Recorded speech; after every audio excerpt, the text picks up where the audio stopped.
గోపీచంద్ శ్రీనువెట్ల కాంబినేషన్లో మూవీ అంటే చాలా ఎగ్జైట్ అయ్యాను నేనైతే. అరే కొత్తగా ఉంది కదా అని. కాంబినేషన్ కొత్తగానే ఉంది, కానీ ట్రైలరే చాలా పాతగా ఉంది. విశ్వం ట్రైలర్ ఇప్పుడే చూశాను నేను. సో శ్రీనువెట్ల గారు ఏం ప్లాన్ చేస్తున్నారో శ్రీనువెట్ల గారికి అయినా తెలుస్తుందో లేదో నాకు మాత్రం అర్థం కావడం లేదు.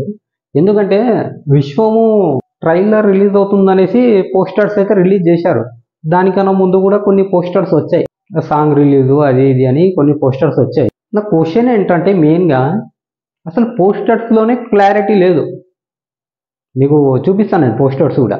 అసలు క్వాలిటీ లేదు, క్లారిటీ లేదు. పోస్టర్సే ఎలా ఉంటాయి, ఇంకా మూవీ ఎలా ఉంటుంది? శ్రీనువెట్ల గారు పోస్టర్సే సరిగ్గా పట్టించుకోవడం లేదు, మూవీని ఏం పట్టించుకొని ఉంటారు ఇంకా. ఓకే, పోస్టర్ సంగతి వదిలేస్తే ట్రైలర్ ఎలా ఉంది? ట్రైలర్ అయితే చూశాను నేను. ఒక దూకుడు, వెంకీ, ఇంకో 2-3 సినిమాలు మిక్స్లో వేసి గిర్రమని తిప్పితే విశ్వం తీసినట్టు ఉంది, అంతే. ఏం లేదు ఇంకా. అసలు ఏం ఆలోచించుకొని తీశారో ఏమో శ్రీనువెట్ల గారికి అర్థం అవ్వాలి. నిజంగా చెప్పాలంటే గోపీచంద్ శ్రీనువెట్ల కాంబినేషన్లో మూవీ అంటే చాలా ఎగ్జైట్ అయ్యాను నేనైతే. అరే కొత్తగా ఉంది కదా అని. కాంబినేషన్ కొత్తగానే ఉంది, కానీ ట్రైలరే చాలా పాతగా ఉంది.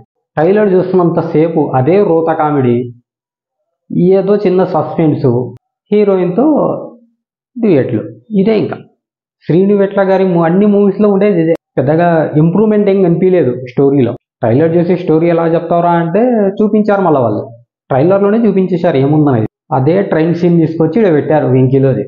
సేమ్ అలాగే అనిపించింది నాకైతే. సేమ్ టీసీ క్యారెక్టరు, తర్వాత హీరో, అక్కడే కొంతమంది కమెడియన్ని యాడ్ చేసి నాకు తెలిసి అయితే ఫస్ట్ హాఫ్ లాగించేస్తారు అనుకుంటా. ఫస్ట్ హాఫ్ కాకుండా కమ్సే కమ్ హాఫ్ అన్ అవర్ అయినా లాగేస్తారు ట్రైన్లోనే. ఏదో రోడ్తో పుట్టించాలి కాబట్టి జనాలకు. ఇదే ఇంకా క్లైమాక్స్లో ఒక హాఫ్ అన్ అవర్ మాత్రం ఏదో అది కొంచెం యాక్షన్ సీను, కొంచెం థ్రిల్లింగ్ మూమెంట్ అలా కనిపిస్తుంది అంతే. అది లాస్ట్ హాఫ్ అన్ అవర్ ఉంటుంది. ఇంకా దానికి ముందుండే సినిమా మొత్తం ఇదే రోత. హీరోయిన్ దగ్గర అదే ఉంది, కమెడియన్స్ దగ్గర అదే ఉంది, అదే రోత కామెడీ. ఏం లేదు. ఏదైనా మంచిగా ఉందా అంటే గోపీచంద్ మాత్రం కొంచెం బాగా చూపించావు, అదొక్కటే బాగుంది. సాంగ్స్ అయితే ఇంకా తెలిసిందే, పెద్దగా చెప్పుకోదగ్గ సాంగ్ ఒకటి కూడా లేదు. ఏమో చూడాలి, మూవీలో చూసేటప్పటికి ఏమన్నా హైలో కనిపిస్తుందేమో అవే సాంగ్స్, కానీ ఇప్పటికి మాత్రం ఏం లేదు. గోపీచంద్ అంత మంచి కటౌట్ని పెట్టుకొని మీరు వాడుకోలేకపోతున్నారు అనిపిస్తుంది. లేకుంటే ఆ ట్రైలర్ కట్టు సరిగ్గా లేదో, లేకుంటే ఆ ట్రైలర్ కట్ చేసిన విధానం నా ఒక్కనికి ఎక్కలేదో, ఎలాగో మరి. అసలు ఇంకా మెయిన్ పాయింట్ ఏంటంటే నాకు ట్రీజర్ ట్రైలర్ రెండు ఒకేలాగా అనిపించాయి. రెండు ఒకటే ఉంది, సేమ్ టు సేమ్. మళ్ళీ అనవసరంగా ట్రైలర్ ఎందుకు రిలీజ్ చేశారో మీకే తెలియాలి. సేమ్ టు సేమ్ ఉంది. అందులో ఎలాంటి మీరు కంటెంట్ అయితే మీరు ఎలాంటిది అయితే చూపించాలని ట్రై చేశారో సేమ్ ఇందులో కూడా అలాంటిదే ఉంది. డిఫరెంట్ ఏం లేదు, ట్రైలర్కి టీజర్కి పెద్ద డిఫరెన్స్ ఏం లేదు, యాస్టీజ్ ఉన్నాయి రెండు కూడా. నాకు ఎందుకంటే ఇది శ్రీనువెట్ల గారు గోపీచంద్ కరెక్ట్గా వాడుకోలేదనిపిస్తుంది నాకైతే. చూద్దాం, 11th రిలీజ్ కదా, తెలిసిపోతుంది.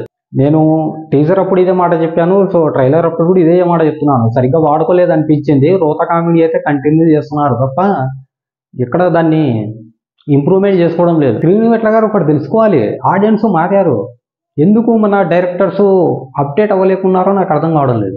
ఇప్పుడు వస్తున్న కొత్త డైరెక్టర్స్ అప్డేట్లో ఉన్నారు, కాకపోతే ఇంతకుముందు బ్లాక్ బస్టర్ ఇచ్చిన డైరెక్టర్స్ మాత్రం వెనుకబడిపోయారు. ఎందుకంటే వాళ్ళు అప్డేట్ అవ్వడం లేదు. ఆడియన్స్కి ఏది నచ్చుతుంది, ఏది నచ్చడం లేదు అని తెలుసుకోలేకపోతున్నారు.